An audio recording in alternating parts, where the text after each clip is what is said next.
22, 23 और 24 मार्च यानी मार्च महीने के अंतर्गत जिस तरह की प्री मानसून की एक्टिविटीज़ हो रही हैं, उन गतिविधियों के बीच में ये जो 3 दिन जिनका ज़िक्र मैंने किया, उन 3 दिनों में देश में क्या कुछ बदल सकता है मौसम में, ये हम जानेंगे इस बुलेटिन में। 3 दिनों के मौसम पूर्वानुमान का ये बुलेटिन है, जिसे आप देख रहे हैं मौसम तक यूट्यूब चैनल और मौसम तक फेसबुक पेज पर। मैं हूँ देवेंद्र त्रिपाठी। सबसे पहले आपसे निवेदन करूँगा कि अगर आपके लिए मौसम की जानकारियाँ हैं ज़रूरी, तो इस चैनल को सब्सक्राइब करें ताकि लगातार आपको मौसम के अपडेट्स मिलते रहें। और साथ में कमेंट करने के लिए भी मैं निवेदन करूंगा आपसे, आपके क्षेत्र में कैसा मौसम हो रहा है। बिहार, झारखंड, पश्चिम बंगाल, उड़ीसा, छत्तीसगढ़ या महाराष्ट्र, मध्य प्रदेश, गुजरात, राजस्थान या तेलंगाना, कर्नाटक, केरल, तमिलनाडु या पूर्वोत्तर या फिर उत्तर के पहाड़ और मैदानी क्षेत्र, जहां से भी आप जुड़े हैं दोस्तों, अपने क्षेत्र के मौसम के बारे में ज़रूर बताइए। और जिस तरह का मौसम हमने देखा, जो बादल पूरे उत्तर भारत के भागों से होते हुए फिर इधर के भागों को कवर करते हुए मध्य भारत में तमाम जगहों को कवर करते हुए आगे बढ़े थे और बिहार तक काफ़ी अच्छी बारिश दी है, पहाड़ों पर बारिश अच्छी दी है, बर्फबारी दी है। तो इसके कारण कितना नुकसान हुआ है फसलों का, इसके बारे में ज़रूर बताइए। फिलहाल इन बरसात की गतिविधियों के कारण देश के तमाम जगहों पर दिन और रात के तापमान में जो वृद्धि दर्ज की गई थी, वो कमी हुई है उसमें। और कई जगहों पर तापमान गिरकर सामान्य से नीचे पहुंच गया है। आइए कुछ प्रमुख स्थानों के तापमान पहले देख लेते हैं। आज सुबह कहां पर सबसे ज़्यादा ठंडा मौसम रहा। जम्मू कश्मीर में गुलमर्ग फिर से तापमान 0 से 2 डिग्री नीचे पहुंचा, आप देख सकते हैं यहाँ पर। और काजीगुंड में भी 2.8 डिग्री तापमान दर्ज किया गया, जो काफ़ी ऊपर पहुंच गया था। और श्रीनगर में आप देख सकते हैं, यहाँ पर ये तापमान 10 डिग्री तक पहुंचा था। आपको शायद ध्यान होगा, मैंने कई दिनों के वीडियो में लगातार श्रीनगर को रेफरेंस के तौर पर लिया था, जहाँ पर दिन और रात के तापमान दोनों बढ़ रहे थे। दिन का तापमान 25 डिग्री और रात का तापमान लगभग 10 डिग्री के आसपास पहुंच गया था। जबकि सामान्य यहाँ पर 3 डिग्री मिनिमम और मैक्सिमम लगभग 14 डिग्री है। यानी 14 और 3 की बजाय तापमान हो रहा था 25 और 10, तो दो गुना तापमान था। अब मुक्तेश्वर कुमाऊं में 4.6, बनिहाल में 5.3, भुंतर में 6.6, शिमला में भी इतना ही तापमान, ये भी 11-12 डिग्री के ऊपर पहुंच गया था। पाक्योंग में 7.5, सुंदरनगर में 8, 9.5 धर्मशाला, कोडेकनाल 9.6, 9.8 शिलोंग, 10.8 कोहिमा, 11.2 तीन जगहों पर रहा। लुधियाना, पंचमढ़ी, ऊना, लुधियाना में भी तापमान में बड़ी गिरावट हुई है। पहाड़ों पर बर्फबारी का भी असर है और मैदानी इलाकों में जो बरसात हुई उसका भी असर दिखाई पड़ा है।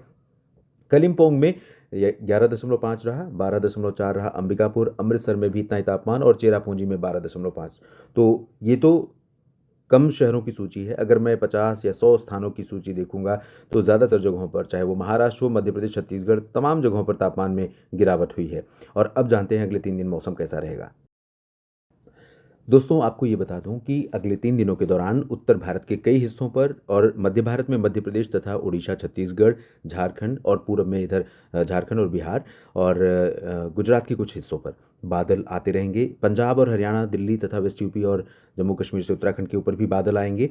और दक्षिण में भी यहाँ पर कोस्टल रीजन पर, दोनों जो तट हैं, इन दोनों तटों पर, साथ में मध्य भारत में महाराष्ट्र के कोस्टल रीजन पर भी बादल दिखाई पड़ेंगे और अच्छे खासे बादल यहाँ पर रहेंगे।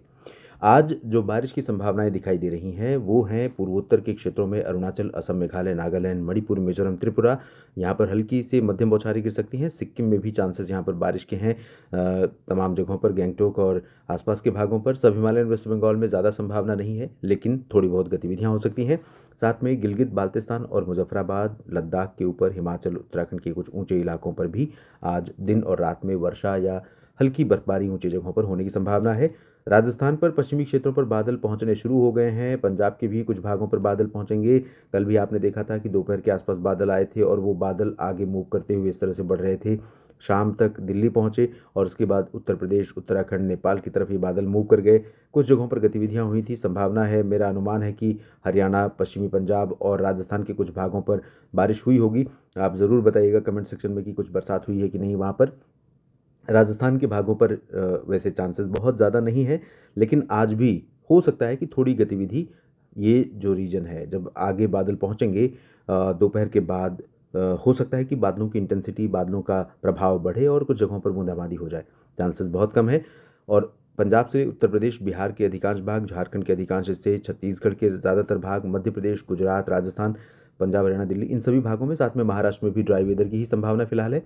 और ठंडी उत्तर की हवाओं के प्रभाव से पंजाब, हरियाणा, दिल्ली और उत्तर प्रदेश तथा झारखंड और छत्तीसगढ़ के नॉर्दर्न पोर्शन या बिहार के कुछ हिस्सों पर भी इन ठंडी हवाओं का प्रभाव दिखना शुरू हुआ है। और इसके कारण यहाँ पर कुछ हिस्से ऐसे हैं जहाँ न्यूनतम तापमान में काफ़ी अच्छी खासी गिरावट हुई है। उसकी वजह ये है कि हाल के समय में जो बरसात हुई उससे सरफेस और एयर दोनों टेम्परेचर कम हुए हैं, और साथ में चलने वाली उत्तर की ये हवाएं यहाँ पहाड़ों की बर्फबारी की ठंडक लेकर आगे मूव कर रही हैं। तो रांची, रायपुर, पटना, धनबाद, झरिया, पलामू, लातेहार, छतरा समेत तमाम जगहों पर तापमान में गिरावट हो सकती है। रीवा, सीधी, सिंगरौली में भी पारा नीचे जाएगा आज रात में। और इधर दक्षिण में कोई ज़्यादा परिवर्तन नहीं है। दक्षिण की तरफ आगे बढ़ें इधर तो आंध्र प्रदेश के तटों पर थोड़ी बहुत बूंदाबांदी और साथ में ओडिशा के तटों पर थोड़ी बहुत वर्षा होने की संभावनाएं हैं। और कुछ संभावना, जैसा कि कल भी हमने जिक्र किया था, कि मुंबई से लेकर के कोचीन तक जो साउथ कोस्टल रीजन है, साउथ वेस्टर्न कोस्टल और साथ में महाराष्ट्र का तटवर्ती हिस्सा है, इन भागों पर कुछ बादल बनेंगे। और कर्नाटक के तटों, केरल के तट और आसपास के भागों पर हो सकता है थोड़ी बहुत बरसात हो जाए। गुजरात में तापमान बढ़ेगा दिन का। राजस्थान, उत्तर प्रदेश, पंजाब, हरियाणा, दिल्ली, बिहार, झारखंड, पश्चिम बंगाल और उड़ीसा, छत्तीसगढ़, महाराष्ट्र, गुजरात, दक्षिण भारत के लगभग सभी राज्यों पर दिन के तापमान में बढ़ोतरी का क्रम शुरू हुआ है और ये जारी रहेगा। अब जानते हैं किस तरह का मौसम 23 मार्च को रहने वाला है। दोस्तों, 23 को भी पहाड़ों पर थोड़ी सी गतिविधियां बढ़ सकती हैं। और फर्स्ट हाफ में तो सुबह के समय मैदानी इलाकों पर साफ रहेगा। पंजाब से लेकर राजस्थान, गुजरात, मध्य प्रदेश, महाराष्ट्र, उत्तर प्रदेश, बिहार, झारखंड, पश्चिम बंगाल से लेकर दक्षिण भारत के अधिकांश भागों पर। लेकिन दोपहर के बाद यहाँ पर बादल आने शुरू होंगे और ये बादल कल 23 मार्च को पूर्वी गुजरात और साथ में दिल्ली से होते हुए, मुंबई से होते हुए, इस तरह से मध्य प्रदेश और सेंट्रल यूपी के भागों पर इस तरह से आ सकते हैं। और इनका मूवमेंट ऐसे रहेगा, इस तरह का पैच हो सकता है और ये पूरब की तरफ ऐसे मूव करता रहेगा। तो इसके कारण क्या होगा कि पूर्वी मध्य प्रदेश या सेंट्रल एमपी, सेंट्रल यूपी के भागों में कुछ जगहों पर बुंदेलखंड रीजन जो है, यहाँ पर हो सकता है कि थोड़ी बहुत वर्षा हो जाए। बहुत ज़्यादा तो नहीं, लेकिन लाइट रेन की संभावना बन सकती है। साथ में उड़ीसा और आंध्र के तटों पर, पूर्वोत्तर भारत के राज्यों में और उत्तर भारत के पहाड़ों पर यहाँ पर बरसात की संभावना है। पंजाब, हरियाणा के तराई वाले रीजन पर भी कुछ समय के लिए बादल बन सकते हैं।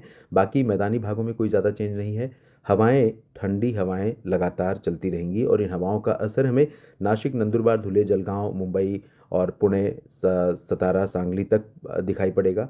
साथ में अकोला, वर्धा, यवतमाल, इंदौर, उज्जैन, भोपाल और देवास, लखनऊ, वाराणसी और पटना, इन सभी भागों पर इन ठंडी हवाओं का असर दिखाई पड़ेगा, जिसके कारण इन सभी भागों पर तापमान में गिरावट होने की संभावना सुबह के तापमान में खासतौर पर, रात के तापमान में खासतौर पर रहेगी।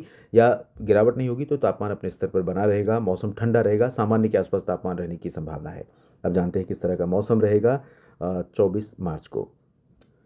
मार्च एंड होने से पहले कुछ और पश्चिमी विक्षोभ उत्तर भारत में आने वाले हैं। संभावना है कि 27 को पहुंचेगा सिस्टम, लेकिन उससे पहले भी 26 मार्च को यहाँ पर कुछ गतिविधियाँ, ये जो फारस की खाड़ी, ओमान की खाड़ी से आने वाली नमी है और बंगाल की इधर अरब सागर से मिलने वाला जो सपोर्ट है, इसके कारण कुछ बादल यहाँ पर गुजरात और राजस्थान के ऊपर बढ़ सकते हैं 25 और 26 मार्च से। तो संभावनाएं भी 26 मार्च से बारिश की यहाँ पर पंजाब और राजस्थान के पश्चिमी क्षेत्रों में कुछ जगहों पर शुरू हो सकती हैं। बाकी जगहों पर आप देख सकते हैं यहाँ पर उत्तर की ठंडी हवाओं का असर ये छत्तीसगढ़ और झारखंड तथा पश्चिम बंगाल के गंगीय भागों के ऊपर इन सभी जगहों पर दिखाई पड़ेगा। तो जहाँ पर ठंडी उत्तर पश्चिमी शुष्क हवाएं चलती रहेंगी, उन सभी भागों में न्यूनतम तापमान नियंत्रण में रहेगा और गिरावट भी हो सकती है। उत्तर प्रदेश में एक परिवर्तन होगा जिसमें हवा की रफ्तार कुछ बढ़ने वाली है। हवा की रफ्तार बढ़ेगी और हवा क्योंकि ड्राई होगी, तो ऐसे में मैक्सिमम टेम्परेचर में वृद्धि होने की संभावना रहेगी। साथ में जो रबी फसलें इस समय जिस अवस्था में हैं और बारिश के चलते जो नमी फसलों में, ज़मीन में बढ़ी है, एटमॉस्फेयर में बढ़ी है, एयर और सरफेस टेम्परेचर जो डाउन हुआ है और मॉइस्चर बढ़ा है, उसमें बैलेंस दिखाई पड़ेगा और फसलों को परिपक्व होने में इस तरह का मौसम मदद करेगा। लेकिन अभी भी प्री मानसून की एक्टिविटीज़ समाप्त नहीं हुई है। कटाई और मड़ाई के बीच में किसान साथियों कई जगहों पर प्री मानसून की गतिविधियां होने की संभावना बनी रहेगी। पूर्वोत्तर भारत में फिर से एक्टिविटी बढ़ रही है क्योंकि बंगाल की खाड़ी से मॉइस्चर का फ्लो लगातार यहाँ पर बढ़ रहा है, जिसमें असम, मेघालय, नागालैंड, मणिपुर, मिजोरम, त्रिपुरा और अरुणाचल, सिक्किम, सब हिमालयन, वेस्ट बंगाल, इन सभी भागों में कई जगहों पर हल्की से मध्यम बौछारें गिर सकती हैं। ऊंचे पहाड़ों पर खासतौर पर अरुणाचल, सिक्किम और सब हिमालयन, वेस्ट बंगाल में थोड़ी बहुत वर्षा के साथ स्नोफॉल भी संभावित रहेगी। छत्तीसगढ़, ओडिशा और आंध्र प्रदेश, तेलंगाना, तमिलनाडु, केरल, कर्नाटक, यहाँ पर मुख्यतः शुष्क मौसम, लेकिन थोड़ी सी नमी यहाँ बढ़ रही है बे ऑफ बंगाल से, तो यहाँ पर भी कुछ जगहों पर प्री मानसून की एक्टिविटीज़ आंधी और तूफान के साथ देखने को मिल सकती हैं। इस बुलेटिन में भी इतना ही। लगातार बने रहिएगा मौसम तक और न्यूज़ मीडिया मंच पर। धन्यवाद।